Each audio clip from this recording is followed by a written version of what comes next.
南无本师释迦牟尼佛，南无本师释迦牟尼佛，南无本师释迦牟尼佛，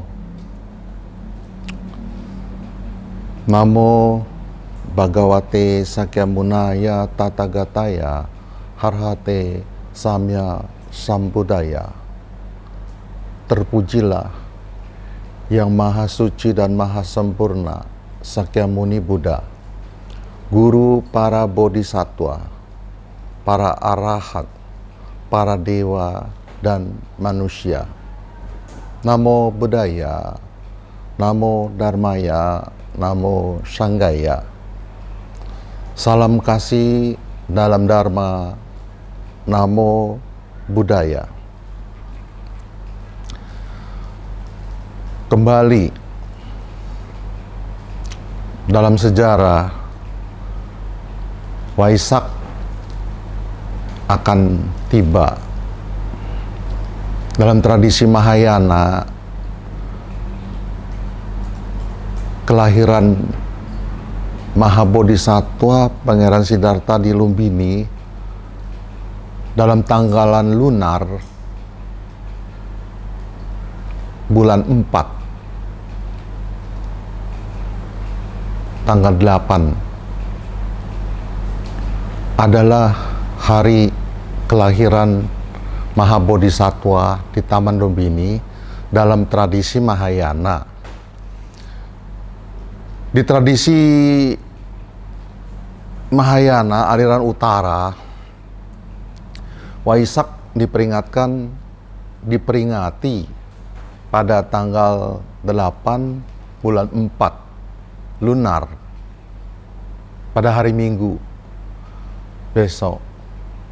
Seluruh wihara-wihara Mahayana di dunia akan mengadakan upacara ritual pemandian Pangeran Siddhartha dari seluruh penjuru. Tujuannya adalah memperingati kedatangan seorang Maha Bodhisattva atau manusia besar yang akan membimbing kita menuju pantai bahagia. Kita mengerti kedatangannya di dunia, di alam semesta ini, dia turun dari Tusita. Peristiwa pertama memperingati Waisak adalah turunnya Mahabodhisattva dari surga Tusita ke Swahaloka. Peristiwa kedua adalah Mahamaya atau Ratu Mahamaya bermimpi. Mahabodhisattva hadir di dalam Swahaloka dalam bentuk gajah putih bertaring 6. Dia melambangkan juga perjalanan Mahabodhisattva dalam melaksanakan jalan kesempurnaan untuk mencapai kebahagiaan, yaitu dana, sila, santi, wirya, dayana, dan prasnya. Setelah Mahamaya, Ratu yang agung, ibunda dari Bodhisattva Siddhartha Gautama, kemudian dia lahir di Taman Lumbini yang diperingati di dalam tradisi Mahayana adalah bulan 4 lunar tanggal 8. Disebut juga Ifoje atau hari pemandian Mahabodhisattva, calon Buddha. Setelah kelahirannya di Taman Lumbini, kemudian peristiwa yang ketiga adalah dia meninggalkan istana setelah melihat 4 peristiwa, yaitu orang tua, orang sakit, orang mati, dan pertapa. Dia meninggalkan istana tujuannya untuk mencari rahasia bagaimana di dalam kehidupan mencapai kesempurnaan. Setelah dia bertapa selama 6 tahun, rajin belajar untuk mencari pembebasan. Setelah itu kita mengetahui Pangeran Siddhartha itu peristiwa yang keempat disebut dia menaklukkan Mara. Mara itu adalah kekotoran batin yang diuraikan di dalam pengertian Dharma yang diajarkan oleh Sang Buddha. Yang pertama, kekotoran batin itu adalah loba atau keserakahan. Yang kedua adalah moha, dosa. Yang kedua, dosa adalah kebencian. Yang ketiga adalah moha, kebodohan. Kemudian yang keempat adalah kesombongan. Yang kelima adalah keraguan terhadap kebenaran. Setelah dia menaklukkan Mara atau kekotoran batin, dia disebut penakluk yang sempurna. Manusia yang dapat menaklukkan kekotoran batinnya, dapat membebaskan nafsu yang tidak sehat di dalam batin dan lahirnya. Setelah itu, Sang Bodhisattva mencapai penerangan sempurna. Setelah dia berjuang selama berkalpa-kalpa untuk mencapai kesempurnaan, membebaskan lahir batinnya dari penderitaan, dia telah berhasil. Sabdanya, Sadu, sadu, sadu, tati zhongsen jie you rulai zhihui de xiang, 因为妄想之作而不能证得. Sang Buddha berujar bahwa di alam semesta semua makhluk adalah sempurna, benih kesadaran atau benih kesempurnaan Buddha. Semua makhluk memilikinya. Tetapi karena terjebak mengejar yang palsu untuk mendapatkan pembebasan, maka dia menghayal, kemudian melekat kepada duniawi yang semuanya adalah tidak kekal. Sang Buddha menjelaskan kalau siapa saja yang dapat menghapus kehayalan, tidak melekat kepada keduniawian, dia akan dapat bebas mencapai kebahagiaan lahir dan batinnya. Itu adalah hari penerangan sempurna yang telah dicapai oleh Sang Buddha. Yang kita ketahui setelah dia mencapai penerangan sempurna, dia melihat bahwa semua makhluk sulit sekali dapat menerima, yang dapat membebaskan dirinya dari penderitaan. Karena mengapa? Karena yang diinginkan adalah yang palsu. Yang asli tidak pernah dia ketahui. Yang asli itu adalah batin yang suci sebenarnya. Bukan harta duniawi, bukan karena nama, bukan karena harta, bukan karena kekuasaan, tapi batin yang sehat dan batin yang suci bersih. Itu adalah kebahagiaan sejati di dalam pandangan Buddha. Tetapi manusia umumnya biasa mengejar harta, mengejar cinta, mengejar tata untuk mencapai kebahagiaan. Tentu kita mengetahui kita memerlukan harta di dalam kehidupan, tapi kita jangan jadi budak harta. Penderitaan karena kita menjadi budak harta, budak cinta, kemudian budak kekuasaan. Maka Sang Buddha memabarkan tentang bagaimana membebaskan diri dari penderitaan ini, tentu sulit diterima. Maka Maha Brahma Sahampati dan Sakra Dewa Indra memohon kepada Buddha di bawah pohon Bodhi untuk dia dapat membabarkan, memutar roda Dharma.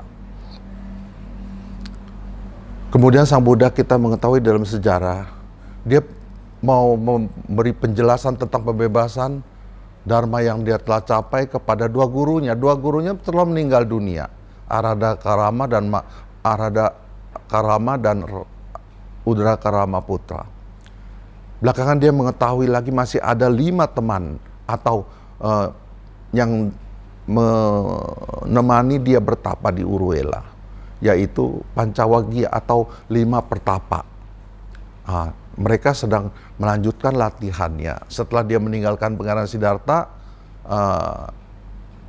menganggap bahwa Bodhisattva telah gagal bertapa dengan cara keras, jadi dia meninggalkan pertapa Siddhartha Gautama di Uruvela. Kemudian mereka itu pergi ke Varanasi. Di Varanasi mereka berlima melanjutkan pertapaannya, dan Buddha pergi ke sana. Pertama yang diajarkan oleh Sang Buddha yaitu peristiwa yang ketujuh adalah dia memutar roda Dharma. Memutar roda Dharma di Taman Rusa kepada 5 pertapa. Yang dia uraikan adalah jalan tengah atau Majjhima Patipada. Jangan mengejar kesenangan, kenikmatan dunia, bahaya. Udah gitu jangan menyiksa diri, tidak ada manfaatnya. Maka roda Dharma yang pertama diajarkan oleh Sang Buddha adalah dukkha. Dia memberi pengertian kepada kita bahwa kehidupan itu bermasalah. Masalah itu datang dari karma kita yang tidak sehat, disebut samudaya. Dan itu adalah sebab akibat penderitaan. Kebenaran yang ketiga itu disebut niroda atau nirwana. Nirwana adalah padamnya penderitaan itu. Kalau mau mendapatkan kebahagiaan sempurna, batin yang berdamai dan bahagia atau nirwana, itu harus dengan latihan hidup lahir batin yang sehat. Tidak boleh ekstrim. Jangan mengejar kesenangan duniawi dan jangan menyiksa diri. Harus stabil. Hidupnya harus bersih pikirannya. Kita dapat membersihkan pikiran kita, tapi kita tidak dapat membersihkan pikiran makhluk lain. Jadi kita harus berjuang untuk membersihkan pikiran kita. Dan setelah dia memutar roda Dharma selama kurang lebih 49 tahun, di dalam tradisi sejarah Mahayana, dia menutup dengan peristiwa di Kusinara atau Mahaparinibbana. Mahaparinibbana pesannya, dunia tidak kekal, berjuanglah dengan sungguh-sungguh, rajin belajar dan rela bekerja. Bebaskanlah batin kita. Jangan membebaskan duniawi. Duniawi nggak bisa dibebaskan. Duniawi adalah hukum, kondisi, sebab dan akibat. Tapi batin kita bisa bebas dari masalah, dari penyakit, dari penderitaan atau yang disebut dukkha. Itu adalah sejarah story atau yang biasa umat Buddha semua memperingati pada bulan Waisak. Waisak adalah nama bulan. Jadi Waisak Purnama biasa di Indonesia atau umumnya di tradisi selatan, dia diperingatkan sebagai hari Trisuci, kelahiran, penerangan sempurna, dan Mahaparinibbana. Dia memperingatkan 3 peristiwa itu satu hari. Jadi nanti kita tanggal 16 Mei, semua umat Buddha di Indonesia memperingati Waisak.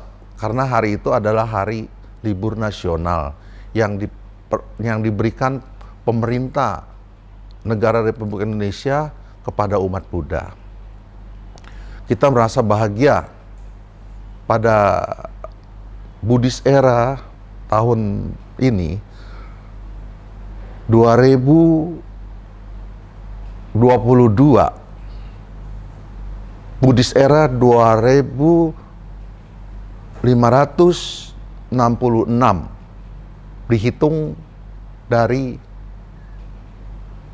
Sang Buddha Mahaparinibbana. Jadi seluruh umat Buddha di dunia memperingati hari bersejarah ini tujuannya adalah untuk mengikuti menapak tilas jejak Sang Buddha untuk mencapai pembebasan, kebahagiaan lahir batin yang dapat membebaskan kita dari penyakit, masalah, penderitaan di dalam kehidupan ini. Selamat Waisak 2566 tahun ini, 2022,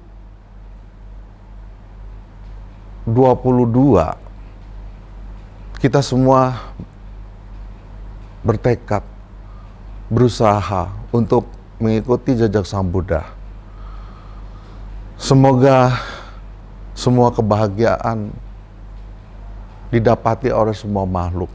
Semoga kita selalu diberi kekuatan untuk berjuang menghadapi semua kehidupan dengan baik, dan untuk mencapai tujuan itu kita harus pertama-tama berusaha untuk menyadarkan diri kita sendiri. Buddha itu adalah sadar. Ajaran dharmanya adalah benar. Dan persaudaraannya, sangga itu adalah suci. Kalau di dalam batin kita sadar bahwa hidup tidak kekal, jangan kita sia-siakan kehidupan ini. Kedua, kita harus melaksanakan hidup itu sehat atau benar. Jangan sampai salah. Penderitaan itu karena kita melaksanakan hidup dengan salah. Yang ketiga adalah mensucikan pikiran kita sendiri. Jangan sekali-kali kita selalu menuntut supaya orang lain itu suci. Kita harus berusaha berjuang untuk membersihkan, mensucikan batin dan pikiran kita untuk mencapai kesempurnaan yang telah Sang Buddha capai. Mudah-mudahan dengan hikmah Waisak pada tahun ini kita semua diberikan kebijaksanaan, penerangan dari Buddha menuju batin kita yang terang, menyempurnakan supaya kehidupan kita dapat bebas dari semua penderitaan. Semoga Waisak selalu memberikan berkah, khususnya supaya dunia selalu damai, negara kita selalu aman, dan keluarga harmonis. Semua siswa-siswi Sang Buddha mendapat kemajuan, dapat melaksanakan dharma untuk mencapai kebahagiaan, kedamaian, dan kesejahteraan lahir batin. Selamat Waisak, semoga semua makhluk